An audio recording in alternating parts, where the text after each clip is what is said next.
ఆంధ్రప్రదేశ్కు గిరిజన విశ్వవిద్యాలయం సెంట్రల్ వర్సిటీ త్వరలో మంజూరయ్యేలా చర్యలు తీసుకుంటామని కేంద్ర మంత్రి వెంకయ్యనాయుడు తెలిపారు.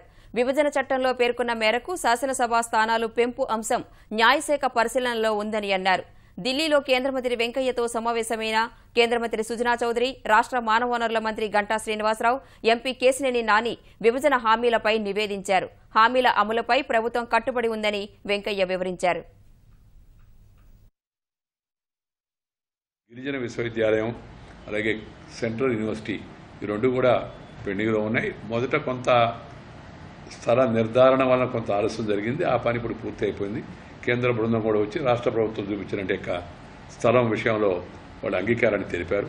ఆ తర్వాత గతంలోనే ఈ విషయం క్యాబినెట్కి వచ్చినప్పుడు ఈ చట్ట ప్రకారం విభజన చట్ట ప్రకారం ఇచ్చిన హామీ కాబట్టి రెండు రాష్ట్రాల ప్రతిపాదనలు ఒకేసారి తీసుకురామని ప్రధానమంత్రి గారు క్యాబినెట్లో సూచించడం జరిగింది. కానీ తెలంగాణ రాష్ట్రం ఇంకా ఆ భూమి విషయంలో ఒక నిర్ణయానికి రాలేకుంది కాబట్టి దీన్ని విడిగా ముందుకు తీసుకెళ్లాలని చెప్పి నేను కేబినెట్ సెక్రటరీ కూడా చెప్పాను. రాబోయే రోజుల్లో ఈ రెండు విషయాలపైన త్వరగా స్పందించి చొరవ తీసుకొని వాటిని కూడా స్థాపించేందుకు కావాల్సిన చర్యలన్నీ కూడా కేంద్ర ప్రభుత్వం తీసుకుంటుంది.